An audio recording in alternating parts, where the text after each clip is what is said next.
కానీ అనిపిస్తుంది, ఇది బాలుగారు కూడా 2-3 సందర్భాల్లో అన్నారు, ఇంకా మాస్టర్ ఉండి పాడవలసింది చాలా పాటలని. సో ఆయన ఎక్కడ తేడా వచ్చిందమ్మా ఆరోగ్యం మేడం? ఆరోగ్యం ఫస్ట్ నుంచి కూడా నాన్నగారికి, నాకు తెలిసినప్పటి నుంచి, నాకు ఊహ తెలిసినప్పటి నుంచి నాన్నగారికి ఎర్లీగానే షుగర్ సెట్ ఇన్ అయింది, డయాబెటిక్, తర్వాత బీపీ, తర్వాత కొలెస్ట్రాల్ ఇంకా సంబంధించిన. తర్వాత ఇక్కడికి వచ్చినప్పుడు 70లోనో ఎప్పుడో ఇక్కడ రవీంద్ర భారతిలో ప్రోగ్రామ్ ఇస్తున్నప్పుడు హార్ట్ అటాక్ వచ్చిందని చెప్పారు. అప్పుడు ఉస్మానియాలో జాయిన్ చేశారు. వెంటనే జాయిన్ చేస్తే కొంచెం జాగ్రత్తగా మాకు చెప్పాల, అమ్మకి అలా చెప్పకుండా పిల్లల్ని ఇక్కడ హాస్పిటల్లో కొంచెం బాగాలేదు, నువ్వు పిల్లలకి సెలవులు ఇచ్చాక తీసుకుని రా అన్నాను. అప్పుడు మేము ఇక్కడికి వచ్చాక అందరం కలిసి వెళ్ళిపోయాం. అప్పుడే ఒక అటాక్ వచ్చింది.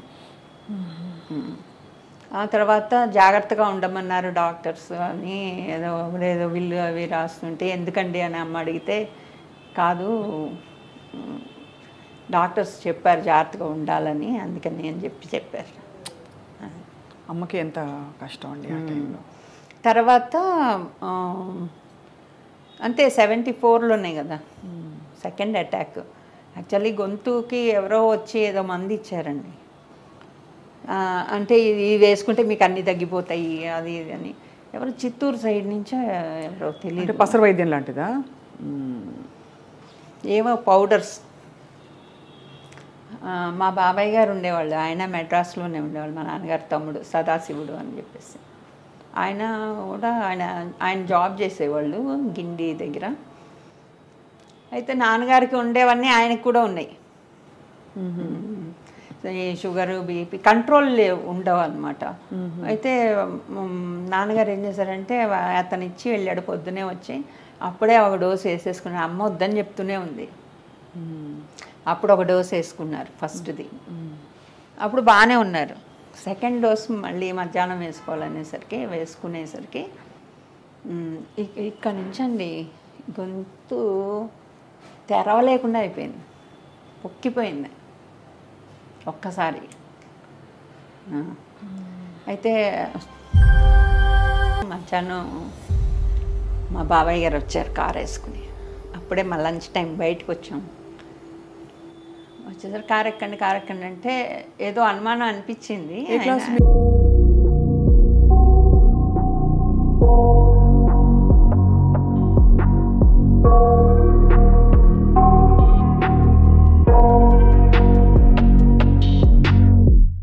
I got nightmares in my head, I fear that the thoughts build up until I can't hear, that my mind fills up into a creature and it haunts me.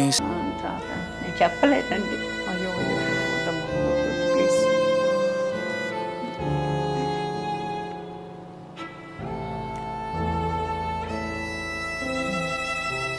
Dark day. ఆయన చాలా అందరికీ, కోట్ల మంది అభిమానులకి heart attack వచ్చిందట. Discharge అవుతారు, మధ్యాహ్నం ఇంటికి రావాలంటే మ్యాసివ్ అటాక్. చాలా అన్యాయం.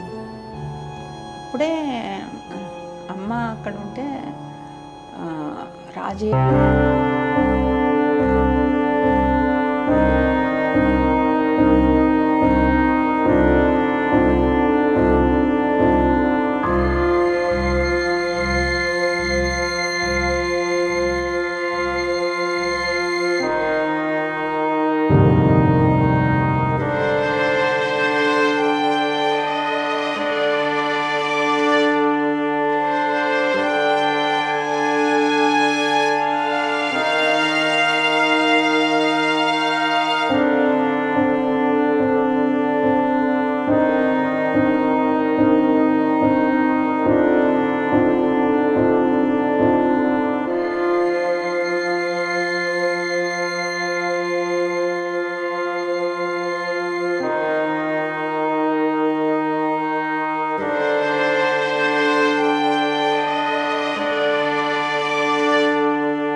ఇక్కడ వీళ్ళ జైలు ఉంటే పక్క రూములో కొరడా దెబ్బలు వీళ్ళకి.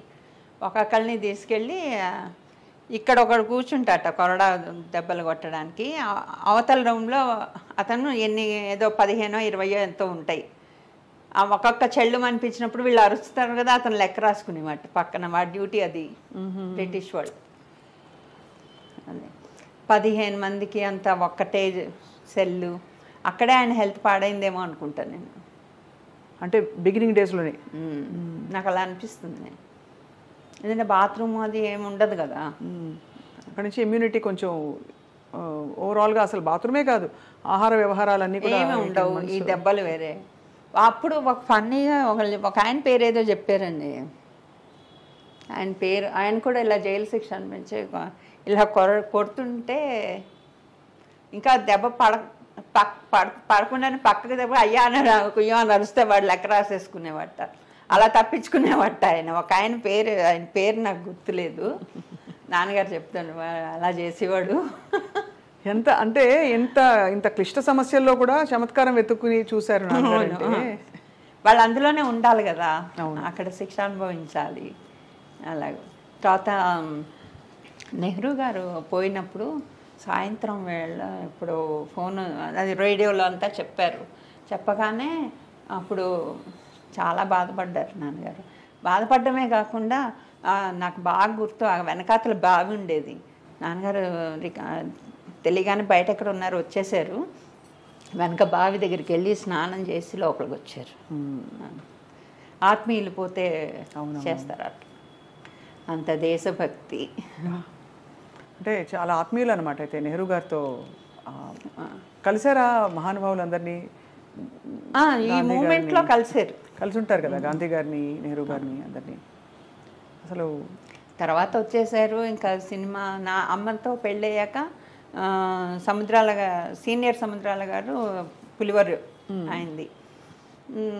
ఇలా రత్తయ్య, మా తాతగారి పేరు రత్తయ్య శాస్త్రి. అయితే వాళ్ళ అల్లుడు పాడతాట అంటే ఒకసారి పాడమని చెప్పేసి పిలిచారట. వెళ్ళి పాడితే నువ్వు ఇక్కడ కాదు, నువ్వు మెడ్రాస్ రా, నీకు అక్కడైతే సినిమాల్లో ఇది ఇస్తాను, నేను చూసుకుంటాను రమ్మంటే అప్పుడు ఆయన బయలుదేరి మెడ్రాస్ వెళ్ళి వాళ్ళ ఇంట్లోనే ఉన్నారు. ఆ తర్వాత కష్టాలు పడ్డారు. ఎవరికి కూడా కష్టపడకుండా ఒకేసారి పేరు రాదుగా. ఉండడానికి చోటు లేక అవన్నీ ఆ పానగల్ పార్క్లో పడుకుని, ఇక్కడ లేపితే ఆ బెంచ్ మీద పడుకుని, అక్కడ లేపితే ఇక్కడ పడుకుని అవన్నీ చూసారు. అయితే అంటే చూసి తర్వాత పెద్ద బ్రేక్ వచ్చింది. తర్వాత రూమ్ తీసుకున్నారు. షేరింగ్లో రూమ్ తీసుకుని అలా అలా అలా.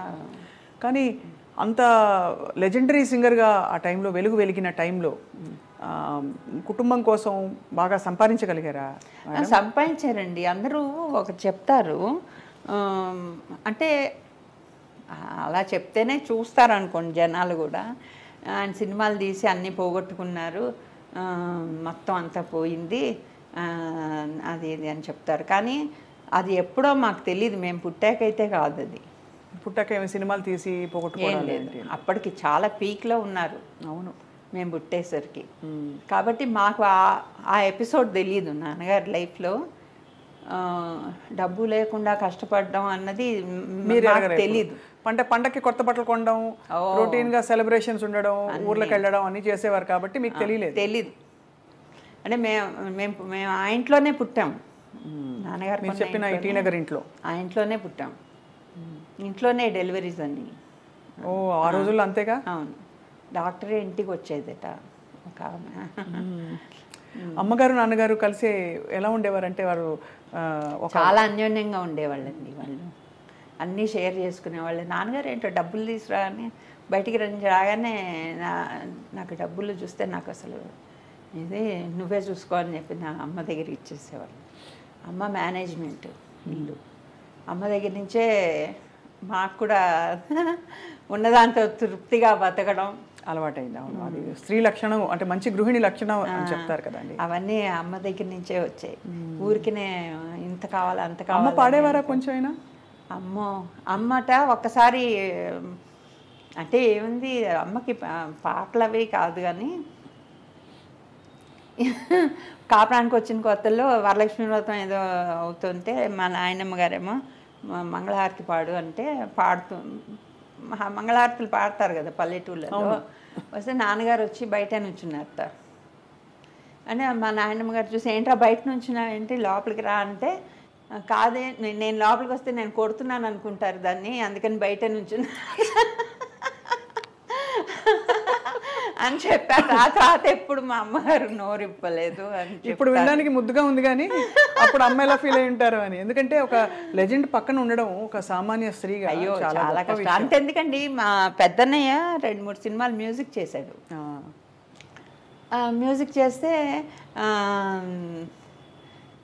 నాన్నగారికి పాట చెప్పాలి. అది ఎంత కష్టమైన పనో చూడండి. నాన్నగారి చేత పాడించాలా? నాన్నగారి చేత వాడి సినిమాలో పాట పాడించాలి. వస్తాడే మా బావ అనుకుంటా సినిమా, నాకు అలా వేగ్గా గుర్తుంది. అయితే ఇంట్లో తిరుగుతున్నట్టు ఆ నాన్నగారేమో ఇంకా రేపు రికార్డింగ్ వారం ముందర నుంచి ఎదురు చూస్తున్నారు. వాడు నాన్నగారు వస్తే అటు తిరుగుతాడు ఇటు తిరుగుతాడు. ఇంక చివరికి అమ్మ దగ్గరికి వెళ్ళి నీ కొడుకు నాకు పాట చెప్తాడా చెప్పడా అని అడిగారట. అడిగితే అప్పుడు మా అన్నయ్యని పిలిచి పాట చెప్పరా నాన్నగారికి పాట చెప్పకపోతే రేపు ఎలా పాడతారు అని అంటే నాన్నగారు రూమ్లో కూర్చున్నారు. మేమందరం బయట కూర్చుని ఉన్నాం. వాడు లోపలికి వెళ్ళాడు. వెళ్ళిన 2 నిమిషాలకి ధోపని పెద్ద చప్పుడిని విడింది. అందరూ పరిగెట్టారు ఇంట్లో. చూస్తే వాడు కళ్ళు తిరిగి పడిపోయాడు భయంతో. అప్పుడు మళ్ళీ నీళ్ళు చల్లి లేపి చేసి మా నాన్నగారేమో ఇట్లా తలబట్టుకున్నాను, ఇలా కూర్చున్నారు. కూర్చుని ఇలా అయితే ఎలాగని ఆ తర్వాత మళ్ళీ చెప్పాడు అంత. ఎందుకని ఆ ఇన్సిడెంట్ గుర్తుంది నాకు. ఇంత గొప్ప నాన్నకి ఇంత గొప్ప అమ్మకి కూతురు అవడం మీకు ఎంత అదృష్టం అండి. చాలా అదృష్టం. వాళ్ళ ఐడియల్స్, ఆ లెగసీ, ఆ జీన్స్ ముందరే మళ్ళీ రావాలి, ఎక్కడో మళ్ళీ పుట్టాలని కోరుకుంటున్నాను. అవును, అందరూ అదే కోరుకుంటున్నారండి. చివరిగా ఒక విషయం స్పృశించకుండా ఉండలేను. మాస్టారు పాడిన పాటలన్నీ ఒక ఎత్తు అయితే వారు అమూల్యమైన ఒక సంపదలాగా భగవద్గీత, ఆ తర్వాత గంగాధర్ శాస్త్రి గారు కూడా అద్భుతంగా దాన్ని మళ్ళీ మొత్తం అన్ని రికార్డ్ చేసే ప్రయత్నం చేసి అది బాగుంది. భగవద్గీత లాస్ట్లో నాన్నగారు అప్పుడండి మా ఇంట్లో మేడ మీద కవియూర్ పొన్నమ్మ అని ఒక మలయాళీ ఆర్టిస్ట్ రెంట్కు ఉండేవాళ్ళు. ఆవిడ హస్బెండ్ మణి గారికి మ్యూజిక్ అంటే చాలా ఇష్టం. లతా మంగేష్ గారు అప్పటికే భగవద్గీత చేశారు. పెద్దగా పెట్టేవాళ్ళు, పొద్దున్నే 6 గంటలకు పెట్టేవాళ్ళు ఆయన. అది విని అనుకున్నారో ఏమో తెలియదు, నాకు భగవద్గీత చేయాలి అని వచ్చేసింది ఆయనకి. వచ్చేస్తే అప్పుడు దాని మీద వర్క్ చేయడం మొదలెట్టారు. మాకు స్కూల్లో వచ్చి మోరల్ ఇన్స్ట్రక్షన్ క్లాస్ అని ఒకటి ఉండేది. దాంట్లో మాకు భగవద్గీత చెప్పేవాళ్ళు. పద్మనాభ స్వామి గారని మాకు సార్ అనమాట. ఆయన మాకు భగవద్గీత నేర్పించేవాళ్ళు. మేము ఇంట్లో కూడా చెప్తుంటే మమ్మల్ని పిలిచి అవి చదవమనేవాళ్ళు నాన్నగారు, ఎలా చెప్తున్నాము అని. అది విన్నారు. విని తర్వాత వాళ్ళ ఇంటికి వెళ్ళారు, మా సార్ ఇంటికి వెళ్ళి ఆయన దగ్గర మొత్తానికి భగవద్గీత కంప్లీట్ చేశారు. కానీ అది రిలీజ్ అయ్యే టైంకి నాన్నగారు లేరు. నాన్నగారు పోయిన 1 మంత్కో 2 మంత్స్కో రిలీజ్ చేశారనుకుంటా విజయవాడలో. అది లవకుశ. అబ్బో, అసలు సంగీత దర్శకత్వం మనం మాట్లాడనే లేదు. లవకుశ సినిమా నాకు భగవద్గీత ఒక ఎత్తు అయితే లవకుశ సినిమానే ఒక ఎత్తు నాకు. అవును, ఎందుకంటే అది 58లో స్టార్ట్ చేసి 63లో రిలీజ్ చేశారట. 5 ఏళ్ళు.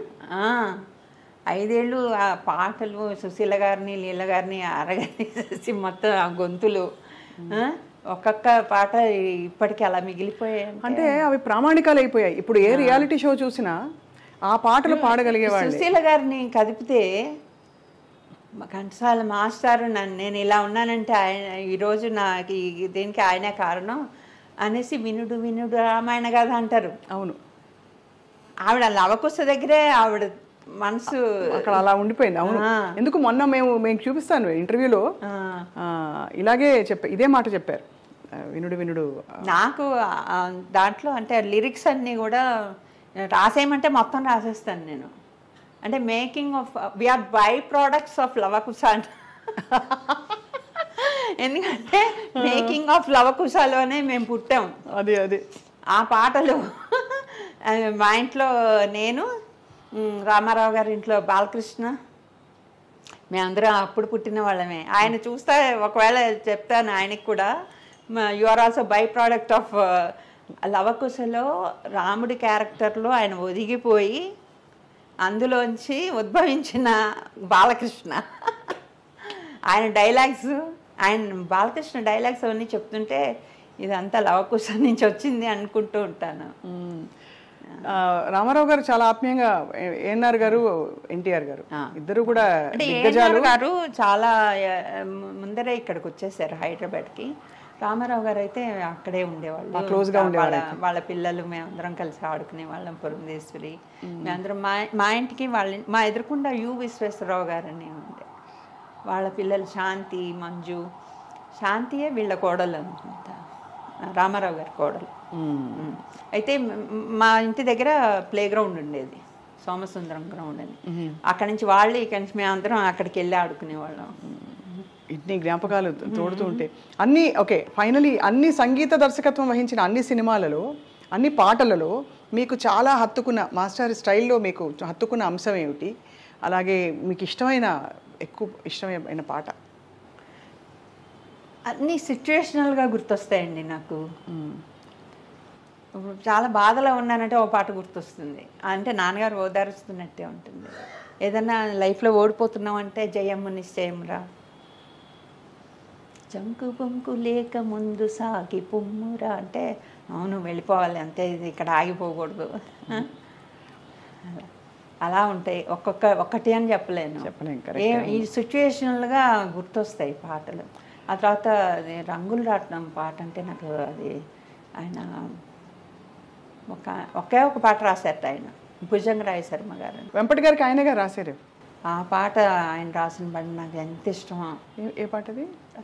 కలిమి నిలవదు లేమి మిగలదు, కలకాలం ఒక రీతి గడవదు, నవ్విన కళ్ళే చెమ్మగిల్లగా వాడిన బ్రతికే పచ్చగిల్ల, ఇంతేరా ఈ జీవితం తిరిగే రంగుల రాట్నం. మీనింగ్ఫుల్ సాంగ్ అండి. ఎన్ని సంవత్సరాలైనా ఏ జనరేషన్ కన్నా సరే అది ఒకసారి వినాలి అంతే. வேற லாங்குவேஜஸ்ல பாடவே இல்லையா? நிறைய பாடிருக்காங்களா? தமிழ்ல பாடிருக்காங்க. தமிழ்ல பாடிருக்காங்க. தமிழ்ல தேவதாஸ் சாங்ஸ் எல்லாம் பாடிருக்காங்க. ஆனால் வந்து அந்த எங்களுக்கு అంటే మేము వింటే నవ్వేవాళ్ళం. ఓహో, నాన్నగారి తమిళ్ రాదు, తమిళ్ తెలుగులాగా ఉంది అని అంటూ ఉండేవాళ్ళం. అవును, కొంచెం అటెంజ్ వచ్చేసింది. కన్నడలో పాడారు. బట్ ఎంతైనా మన తెలుగు వారి సొత్తు సంపద ఘంటసాల గారు, మేము ఇవ్వం అంతేగా. అంతే. చాలా గొప్పగా ఉందండి అసలు వింటూ ఉంటే. ఇప్పుడు మళ్ళీ ఆ పాటలన్నీ ఒక్కసారి అన్నీ పెట్టుకుని వినేసేయాలంది. అంత గొప్పగా ఆ రోజుల్లోకి తీసుకువెళ్ళి చాలా ఆత్మీయమైన, మీ చాలా వ్యక్తిగతమైన విషయాలు కూడా పంచుకుని మాకు అవకాశం ఇచ్చినందుకు సుగుణ గారు మీకు రుణపడి ఉంటాం. ఎందుకంటే తర్వాతి తరాల వారికి చూసి నేర్చుకోవడానికి ఎన్ని విషయాలు ఉన్నాయి ఇందులో. ఇవాళ మీరు చెప్పిన అంశాలలో ఆ బయట నాకు కూడా అక్కడే భోజనం పెట్టు, లేదు ఆయనకు లోపలికి పెట్టు అని చెప్పడంలో ఆయన ఎంత వసుదైక కుటుంబంలో చూసేవారు అందరినీ, అది అర్థమైపోతుంది. ఆయన సున్నితత్వం కావచ్చు, పాటకు ఆయన చేసిన సేవ, దేశం కోసం పోరాడిన రీతి, అన్నిటికంటే దాన ధర్మాలు కూడా ఎంత చేసేవాళ్ళండి. నాకు నాగయ్య గారు విషయం, నాగయ్య గారు ఒకసారి ఫోన్ చేశారు, నేను తీశాను ఫోను. అమ్మ నాన్నగారు ఉన్నారా అంటే, నాన్నగారు ఇంకా ఏదో పడుకున్నారో ఏదో అంటే, లేచాక నాకు ఒకసారి ఫోన్ చేయమని అంటే సరే పెట్టేశాను. పెట్టేశాక నాన్నగారికి చెప్పాను, నాన్నగారు నాగయ్య గారు ఫోన్ చేశారు అంటే, ఎందుకు అంటే మళ్ళీ ఫోన్ చేస్తే ఏదో 100 రూపాయలు ఎంత కావాలని అడిగారండి. నాకు చాలా ఇప్పటికీ కూడా ఎందుకు అలా అయిపోయారు వాళ్ళందరూ లాస్ట్లో. ఆ తర్వాత 2-3 రోజులకే పోయారు ఆయన. అయ్యో. అలాగూ గిరిజ గారు ఆర్టిస్ట్ గిరిజ. అవును తెలుసండి, తెలుసు. అవును, ఆవిడ పొద్దున్నే 7 గంటల టైంలో మా ఇంటికి వచ్చారు, బస్సు దిగి వచ్చి అమ్మ ఉన్నారా అంటే కూర్చోండి అన్న, బయటే కూర్చోబెట్టారు. లోపలికి వెళ్ళి అమ్మ ఎవరో ఒక ఆవిడ వచ్చారని, అమ్మ బయటకు వస్తే పాత చీర ఏదన్నా ఉంటే ఇస్తాను. పాత చీర. అదే నేను అసలు ఇప్పుడు గుర్తొస్తే ఎందుకు వాళ్ళు అంత పతనమైపోయారు, అంత ఇదైపోయారు. అందరూ ఆ తరం అసలు అందరికీ చాలా కష్టం వచ్చేసింది. అమాయకులా ఏంటో తెలియదు. ఎందుకు మొన్నటి వరకు రాజనాల గారు కూడా చాలా కష్టపడ్డారు, ఆర్థికంగా ఇబ్బంది పడ్డారని చెప్పుకుంటూ విన్నాం మేము. నాకు ఎందుకంటే నేను ఎక్స్పీరియన్స్ చేసింది వాళ్ళిద్దరిది. నాగయ్య గారి ఫోన్ నేను రిసీవ్ చేసుకున్నాను, గిరిజ గారిని నేను రిసీవ్ చేసుకున్నాను. నాకు ఆవిడ ఎవరో తెలియక బయటే కూర్చోబెట్టాను. ఎంత కష్టం. బయట బెంచ్ ఉంటుంది మా ఇంట్లో, ఆ బెంచ్ మీద కూర్చోమన్నాను. అమ్మ ఏదో పనిలో ఉంది, బయటకు వచ్చి చూసి ఏంటి మీరు ఇలా వచ్చారని లోపలికి తీసుకొచ్చాను. కాదు, ఎంత కష్టం వచ్చుంటే పాత చీర కోసం బస్సు దిగి వచ్చి డబ్బులు కావాలి, డబ్బులు కాకపోతే ఏదైనా కొన్ని బట్టలన్నా ఇవ్వాలి. వాళ్ళందరూ ఎందుకు అలాగా అంత దీనస్థితికి వెళ్ళిపోయారు అని అనిపిస్తుంది. లాస్ట్లో మరి ఏంటో తెలివి ఒక దాన్ని ఏంటంటారంటే దాన ధర్మాలు అవన్నీ సరే, ఎప్పుడు బ్యాలెన్స్డ్గా ఉండాలి. డబ్బులు ఎక్కువ ఉన్నా తక్కువ ఉన్నా, నువ్వు ఎక్కువ ఉన్నాయని రెచ్చిపోకూడదు, తక్కువ ఉన్నాయని కుంగిపోకూడదు. మా అమ్మగారు ఎప్పుడు 10 రూపాయలు ఈరోజు నీకు సంపాదించి వచ్చిందంటే 1 రూపాయి ముందు కోసం దాచిపెట్టు, ఒక దాన ధర్మాల కోసం దాచిపెట్టు, మిగిలింది నువ్వు ఖర్చు పెట్టుకో. ఇప్పటికీ పాటిస్తాం. అప్పు చెయ్యకు, అప్పు ఇవ్వకు, అది ఒకటి. సో అవన్నీ ఉన్నాయి కాబట్టి అందరం బాగున్నాం. మేము పిల్లలందరం కూడా వెల్ సెటిల్డ్. కానీ ఆశ్చర్యం కలుగుతుంది, అంత చిన్న వయసులో మాస్టర్ ప్రపంచాన్ని వదిలి వెళ్ళిపోయారు. అప్పుడు పిల్లలందరూ చిన్నవాళ్ళు. 74 నుంచి ఇప్పటి వరకు మరి ఎలా నడిచిందమ్మా, ఎలా గడిచింది జీవితం మీకు? మా అమ్మగారే, అమ్మ నడిపింది మొత్తం. అప్పుడు అందరూ చాలామంది కొంతమంది ఫ్రెండ్స్ కూడా అడ్వైజ్ ఇచ్చారట, నువ్వు ఇక్కడే ముందుకు మెడ్రాస్లో ఇల్లు అది అమ్మేసుకుని ఊరు వెళ్ళిపోవాలి ఇది అని. అమ్మ వెళ్ళలేదు, మా చదువులు మమ్మల్ని డిస్టర్బ్ చేయలేదు. మాకు నాన్నగారు ఉన్నప్పుడు ఎలా ఉన్నామో తర్వాత కూడా అలాగే ఉన్నాము. ఇన్కమ్కి కూడా ఏం చేసిందంటే ముందర షాపింగ్ కాంప్లెక్స్ కట్టించి రెంట్స్ వచ్చేవి. పెద్దన్నయ్య ఇంకా సెటిల్ అవ్వడు, వాడు విద్వాన్ చదివాడు. ఈ వాజ్ ఇంటూ మ్యూజిక్, అప్పుడెప్పుడే బడ్డింగ్ అనమాట. తర్వాత ఆర్కెస్ట్రాలోనే వాయించాడు, ఇంకా తర్వాత సినిమాలకి రాలేదు. ఎవరు 2 వేషాలు కూడా వేశాడు తను, అంటే జస్ట్ ఫర్ ఫన్. ఆ తర్వాత మా చిన్నన్నయ్య అప్పుడే పియూసీ అయింది, ఇంకా చదువు అప్పుడే. వాడు పాపం అయినా కూడా బాధ్యత తీసుకోవాలని చెప్పేసి ఛాన్సుల కోసం, వాయిస్ మెచ్యూర్ అవ్వాలి కదా, 18 ఏళ్ళ వాడికి ఎలా ఉంటుంది. తర్వాత కానీ అప్పుడు ఇంటర్ కాలేజ్ కాంపిటీషన్స్ ఏదైనా రత్నకుమార్ వచ్చాడంటే ఇంకా వీడికే ప్రైజ్ అనుకునేవాళ్ళు. అలాగే అమ్మ చదివించారు మమ్మల్ని అందరినీ. మాకు తొందరగా పెళ్ళిళ్ళు చేశారు. అమ్మే అన్నీ చేయాల్సి వచ్చింది. అమ్మే అన్నీ చేశారు. ఎవరు బంధువులు అంటే బంధువులతోటి ఒక రకంగా దూరం అయిపోయామేమో అనుకుంటా. టచ్లోనే ఉంటారు కానీ ఏంటంటే ఏదో డిఫరెన్స్ ఉంది. మెడ్రాస్ రావాలి, వాళ్ళు సెలవులు వస్తే మెడ్రాస్ వచ్చేవాళ్ళు కానీ వచ్చి సపోర్ట్ ఇవ్వగలిగినంత ఇది లేదు. అది అర్థమైంది. అప్పుడు అమ్మే మొత్తం తీసుకొచ్చింది, ఇవన్నీ దేనికి లోటు లేదు, మాకు బాగా మేనేజ్ చేసింది. We have to learn from her. మీరు చెప్పిన 2-3 సూత్రాలు చాలా అద్భుతంగా ఉన్నాయి. అయితే మీ వివాహం జరిగినప్పుడు అది అరేంజ్డ్ మ్యారేజ్ ఆ రోజుల్లో అన్నీ అంతే? మాది లవ్ మ్యారేజ్. నేనే పొరపడ్డా. అయితే మా అక్కకి అరేంజ్ మ్యారేజ్, మాది ఇదిగా ఆయన కావాలని చేసుకున్నాము. అంటే అందరూ ఒప్పుకున్నాయి అనుకోండి, పెద్దవాళ్ళు ఒప్పుకున్న లవ్ మ్యారేజ్ చేసుకున్నాం. వీళ్ళు కూడా మా ఇంట్లోనే వీళ్ళ అక్కయ్య రెంట్కు ఉండేవాళ్ళు, అలాగే వీళ్ళతో పరిచయం. కాకినాడ వీళ్ళది. అది పెళ్ళయిన వెంటనే మేము హైదరాబాద్ వచ్చేసాం. మా బావగారేమో మా అక్కయ్య హస్బెండ్ డాక్టర్ ఆయన. మా చెల్లెలు వాళ్ళది రియల్ ఎస్టేట్. తనకు కొంచెం లేట్గానే అయింది, 22, 23 వచ్చాక చేశారు తనకి. వాళ్ళు మెడ్రాస్లోనే ఉంటారు ఇప్పుడు. అమ్మ తన దగ్గరే ఉంది. వాళ్ళకి నా పెద్దన్నయ్యకి 2 పిల్లలు, 2 మగ పిల్లలు. పెద్దవాడు నాన్నగారి పేరే వెంకటేశ్వరరావు ఘంటసాల. వాడిని ఏమన్నా ఏదో అంటే నేను తాతగారి పేరు ఇంకా పైకి తీసుకురావాలి అని ఏదో అంటే వాడు అన్నట్ట ఆయన ఘంటసాల వెంకటేశ్వరరావు, నేను వెంకటేశ్వరరావు ఘంటసాల చాలా విషయం చెప్పారు అలా అని చెప్పాట వాడు. కానీ డబ్బింగ్ థియేటర్స్ పెట్టుకున్నాడు, ఎడిటింగ్ చేస్తాడు. ఈ లైన్లోనే ఉన్నారు. But we're all they are all in touch with film field only. And that has actually ఒక ఫౌండేషన్ సెట్ చేశారు నాన్నగారు. దాంట్లోనే డబ్బింగ్ థియేటర్స్ ఉన్నాయి వాడికి. అలాగూ రెండో వాడు రియల్ ఎస్టేట్ చేస్తాడు. రత్నకుమార్కి 2 ఆడపిల్లలు. పెద్ద అమ్మాయి పేరు వీణా ఇస్ అ డబ్బింగ్ ఆర్టిస్ట్. వాళ్ళ హస్బెండ్ వచ్చి రవికాంత్ పేరేపు అని డైరెక్టరు. మొన్న ఈ మధ్య కూడా బబుల్ గమ్ సినిమా వచ్చింది కదా, అతనే స్టోరీ. అవును అది. తర్వాత మా అక్కయ్యకి 2 పిల్లలు, వాళ్ళు ఉద్యోగాల్లోకి వెళ్ళారు.